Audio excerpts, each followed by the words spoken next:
नाज़रीन, मुमताज़ साफ़ी और तजिया निगाह जनाब मोहसिन बेग साहब हमारे साथ हैं। बहुत शुक्रिया बेग साहब, आपने वक्त दिया। बेग साहब, मैं पहले शुरू करता हूँ कि वैसे तो हम इतनी आहिनी हुकूमत है कि एक आध टूटा फूटा कॉलम छपता है तो लर्ज़-ए-बांदाम हो जाती हैं हमारी हुकूमतें। कल हमारे एक दोस्त ने कॉलम लिखा कि जी जुलाई में चल चलो का आगाज़ हो जाएगा। ये फीलर है, टेस्ट किया गया है, धमकी है, या आप इसे do you see any substance in it? जनाब बेग साहब। काजी साहब बहुत शुक्रिया। बेसिकली जिस दोस्त ने कॉलम लिखा है ये पहले भी मेरे ख्याल में वंडर बॉय का जिक्र भी इन्होंने किया। देखिए, इंफॉर्मेशन तो साइट की बात है। अगर आप ओवरऑल जायजा लें मौजूदा जो सेटअप है, अगर आप इसको हिलाने की कोशिश करेंगे और आप कोई नया एडवेंचर करने की कोशिश करेंगे तो मैं समझता हूँ ये सारा जो शराजा है, ये जो निज़ाम है, ये ऐसे बिखरेगा कि फिर इसको शायद कोई जोड़ ना सके। और आपके यहाँ हालात आप देख लीजिए, कश्मीर में क्या है, बलूचिस्तान में क्या है, KPK में क्या है। अगर आप सेंट्रल पंजाब में भी कोई पंडोरा बॉक्स खोल के कोई नया एडवेंचर करना चाहते हैं और जो कि इलेक्शन के बगैर होगा, या आप इसी में से कोई चीज़ और निकालना चाहेंगे, तो मैं समझता हूँ वो नहीं चल सकता। और ये जिसकी भी ख्वाहिश है, मैं उसका नाम क्या लूँ, लेकिन मैं आपको बता दूं कि ये ऐसा पंडोरा बॉक्स खुलेगा शायद किसी के काबू में ना हो। गोया आपने ये फरमा दिया कि किसी की ख्वाहिश ज़रूर है। मैं पूछूंगा नहीं आपसे नाम, लेकिन शायद तो लोग अंदाज़ा लगा लेंगे। तो क्या कोई इंडिविजुअल है, कोई ताकतवर इंडिविजुअल है सिविलियन यानी साइड पर जो इस तरह की जो है वो कोशिश में मसरूफ़ हैं? देखिए, ग्राउंड पे कोई ऐसी चीज़ नहीं है, बिल्कुल नहीं है। ख्वाहिशात तो आप और मैं भी कर सकते हैं, लेकिन आया वो ख्वाहिशात पूरी होंगी? मैं समझता हूँ नहीं होगा, और होना नहीं चाहिए। और ये बहुत ही नुकसानदेह हुआ आपकी कंट्री के लिए भी। इसलिए मेरा ख्याल में उस कॉलम के ऊपर तो कुछ ज़्यादा जहन में जोर डालने की ज़रूरत नहीं। जी मियाँ साहब। लेकिन बेग साहब, ये एक तो कॉलम लिखा गया, ये सुहेल वड़ाइच साहब ने पहले भी एक कॉलम लिखा था, आपको याद होगा, ये कंपनी नहीं चलेगी। तो इस तरह का कॉलम उनका पहले भी लिखा हुआ, यानी कि तहरीरें आती रहती हैं।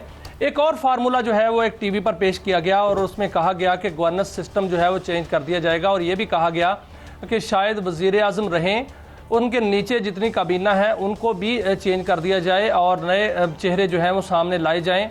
उनमें जो है मावनीन जो हैं वो टेक्नोक्रेट्स भी हो सकते हैं, गवर्नेंस सिस्टम में भी टेक्नोक्रेट्स हो सकते हैं। क्या ऐसा कोई तब्दीली का इम्कान है कि गवर्नेंस सिस्टम को बेहतर करने के लिए बगैर किसी जो है एडवेंचर किए इस तरह का जो है वो चेंजिंग तब्दीली लाई जा सके? देखिए, सिस्टम में तो बेहतरी की गुंजाइश हर वक्त मौजूद है, और इस सिस्टम में तो बहुत ज़्यादा गुंजाइश मौजूद है, क्योंकि सिस्टम जो है वो उस तरीके से परफॉर्म नहीं कर रहा जैसे करना चाहिए। इसमें कोई शक वाली बात नहीं है। अगर तो आपके जहन में है कि जी अनइलेक्टेड लोगों को, ये फार्मूला बहुत दफ़ा पहले भी चल चुका है, इसमें भी कोई शक नहीं कि हमारे इलेक्टेड लोग काम नहीं करते, वो इतने मास्टर्स या उस फील्ड के मास्टर्स नहीं होते। लेकिन क्योंकि फिर इसके लिए आपको फिर पार्लिमानी जमहूरियत को ख़त्म कर दें, प्रेसिडेंशियल सिस्टम ले आएँ और वो नए सिरे से काम शुरू कर दें। जो मावनीन आप कह रहे हैं, एडवाइज़र का मतलब यही होता है कि वो एडवाइस अच्छी दे सके और वो जिसको भी एडवाइस देनी है उससे ज़्यादा समझ बूझ रखता हो। यहाँ पे डिसऑनेस्टी प्रोफेशनली बहुत ज़्यादा है। जिसको आप एडवाइज़र बना के लाते हैं जिस भी फील्ड का, उस फील्ड का वो ऐसा हशर करता है। ये आप माजी में उठा के देख लीजिए, जितने भी मावनीन आए जिनका कोई जो है आता पता नहीं चलता, जैसी गवर्नमेंट जाती है या वो बरतानिया में या अमेरिका में जाके उनके सारे मफादात वहीं होते। तो आप सिस्टम की बेहतरी की गुंजाइश तो मौजूद है, इसमें कोई शक नहीं है, लेकिन उसका तरीकाकार क्या होगा उसको देखना है आपने। अगर तो आप उसको सारे सिस्टम को बाईपास करके इसको कुछ बदलना चाहेंगे, जितने भी आपके यहाँ मिनिस्टर्स हैं और जितने भी आपके इलेक्टेड लोग हैं, तो मैं ये आपको बता दूं कि 2 महीने बाद ही ऐसी खप पड़ेगी, ऐसा शोर उठेगा और ऐसे अलायंस पॉलिटिकली बन जाएंगे जो आपके मुल्क के लिए दर्द सर हो जाएगा। अच्छा बेग साहब, आप टाइम में ख्वाहिश का जिक्र किया है अभी कि ख्वाहिश है, किसी की अगर ख्वाहिश हो तो वो ख्वाहिश ही होती है। वो ज़रूरी नहीं पूरी हो, ख्वाहिश हज़ारों ख्वाहिशें जो है होती हैं, लेकिन अगर ये सिर्फ ये ख्वाहिश ही है या ऐसी कोई बात है ही नहीं सिरे से कि कोई जो है वो इस तरह यानी कि हुकूमत के ज़वाल और हुकूमत की तब्दीली, कल के जो इक़्तिदार में थे वो जेल में चले गए, आज के जो इक़्तिदार में हैं वो जेल जा सकते हैं, क्या ऐसा कोई मुमकिन है कि ऐसा हो सके? और कोई ऐसी दूर की कौड़ी कहीं से जो लाई गई है, क्या ऐसा है कहीं या सिर्फ ख्वाहिश है?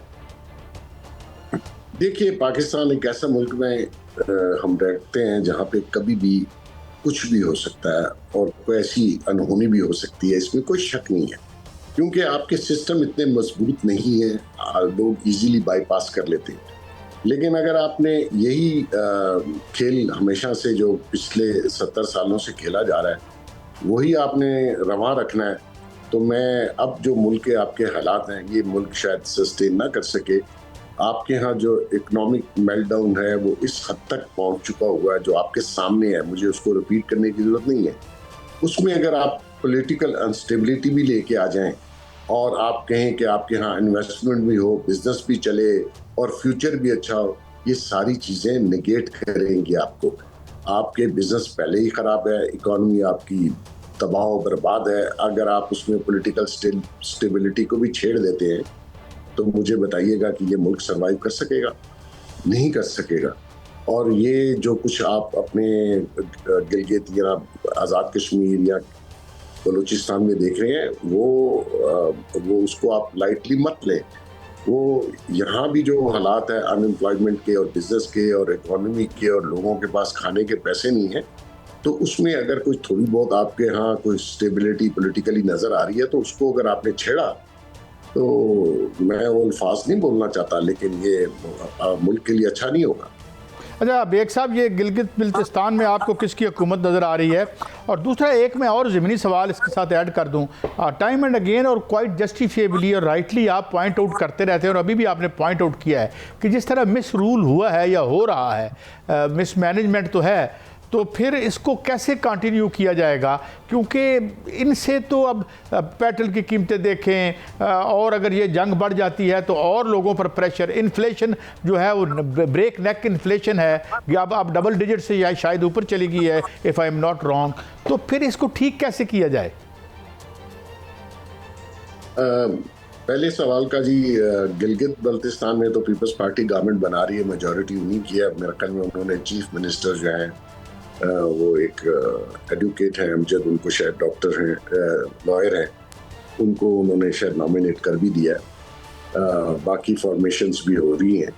जहाँ तक बात है कि ये सिस्टम या इस सिस्टम में रहते हुए इसकी बेहतरी कैसे हो, तो उसके ऊपर काम भी हो रहा है, विच इज़ वेरी स्लो। लेकिन आपको दो चीज़ें जो है ना वो काजी साहब इकट्ठी नहीं हो सकती। यहाँ तो आप इस सिस्टम को बिल्कुल बदल दें और नया सिस्टम ले आएं, उसके लिए आपको कॉन्स्टिट्यूशनल चेंजेस लानी पड़ेंगी जो कि अभी मुमकिन नहीं है। और जो दूसरी बात यह है कि आप इसी सिस्टम में रहते हुए इस सिस्टम को बेहतर करने की कोशिश करें, तो उस पर काम तो हो भी रहा है, स्लो है या उसमें ज़्यादा आपको नुमाया कोई चीज़ नज़र नहीं आ रही। लेकिन आपकी एक बात बिल्कुल ठीक है जिस पे मैं हमेशा कहता हूँ कि भाई आपके पास टाइम नहीं है, इस मुल्क के पास टाइम नहीं है, लोग बहुत फ्रस्ट्रेटेड हैं। आप इकोनॉमी पे, जॉब एम्प्लॉयमेंट पे कुछ फंडामेंटल्स हैं जिसके ऊपर आपको सब काम छोड़कर काम करने की ज़रूरत है, और आप इसी सिस्टम में रहते हुए वक्ती तौर पर इसी को ही अपनाएं और बेहतरी लाने की कोशिश करें। अदरवाइज कोई नई चीज़ आप इजाद करना चाहेंगे, यहाँ पे बहुत से लोग हैं जो आके आपको फलसफे बयान करते हैं जिनके अपने ज़ाती इंटरेस्ट होते हैं हर चीज़ में, तो वो मैं समझता हूँ कि वो इस मुल्क को कॉस्ट कर जाएगा।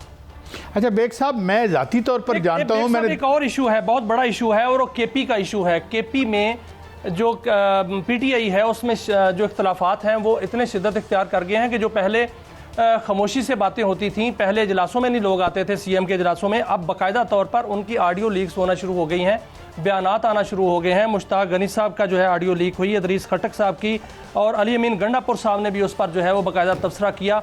और MNAs भी हैं और MPs भी हैं जो कि मौजूदा KP हुकूमत से बाकायदा नाराज़ हैं और आपस में पॉलिसी या इख्तलाफात इतने बढ़ चुके हैं कि जो मौजूदा बजट है उस पर भी बात हो रही है कि शायद वो पास हो सके ना हो सके KP का। तो आप क्या सर देख रहे हैं कि मौजूदा KP हुकूमत चल सके कि आगे इस हवाले से, या कोई फॉरवर्ड ब्लॉक आके इसको रिप्लेस करने वाला है, या अली मीन गंडापुर जो है दोबारा आने वाले हैं? अब आप देखिए कि जो भी PTI के बानी है या जो भी बंदा है उसकी आप जहनी कैफियत को चेक करें कि आप वहाँ से जेल से बैठ के किसी को नॉमिनेट कर दें। ठीक है, पार्टी ने उसको डिसिप्लिन को फॉलो किया और 100% वोट उसको PTI के मिल गया और वो चीफ मिनिस्टर बन गया। लेकिन जो पार्टी के बाकी सीनियर लोग थे और वो जो जितनी उनकी इंटरनल पार्टी के अंदर सैक्रिफाइस था, उन्होंने ये सोचा कि यार ये तो कल को किसी और को भी बना सकते हैं। सिर्फ उसकी क्वालिटी ये थी कि वो जी एहतजाज बहुत अच्छा करता है, वो टफ टाइम देगा। अब टफ टाइम तो बड़ी दूर की बात है, आज इतने अरसे में उन्होंने बानी से मुलाकात नहीं उसकी होने दी और वो आता है तो एक ASI उसको रोक लेता है अडयाला जेल के बाहर और कहता है वापस जाओ। तो इंसान को उतनी ही गुफ्तगू करनी चाहिए जितनी आप उसको अमली जामा पहना सकते हैं। तो ऐसे में बाकी पार्टी भी मुतनफ़र है और जो KPK का हाल है और जो करप्शन का हाल KPK में है वो आपके सामने है। नैप ने क्या रिकवर किया, स्कैंडल्स रोज अखबारों में छप रहे हैं और KPK की लॉ एंड ऑर्डर की सूरत, ठीक है उसमें फेडरल गवर्नमेंट भी उनको हेल्प कर रही है, हमारी इस्टेब्लिशमेंट भी, लेकिन जो करप्शन है, मिसमैनेजमेंट है, जिस तरीके से वो हुकूमत चला रहे हैं, तो उससे नेचुरली बाकी पार्टी के लोग तो फिर उसके साथ नहीं देंगे और वो कन्फ्यूजन काफ़ी बड़ा है। इसीलिए वो बजट और बजट से पहले जो सेशन असेंबली का बुलाना था वो नहीं बुला रहे। उनको खतरा है कि शायद पार्टी के जो बाकी लीडर है गोया बेग साहब आप ये कह रहे हैं कि ये भी पार्टी अब ज़्यादा चलने वाली नज़र नहीं आती। बहुत शुक्रिया।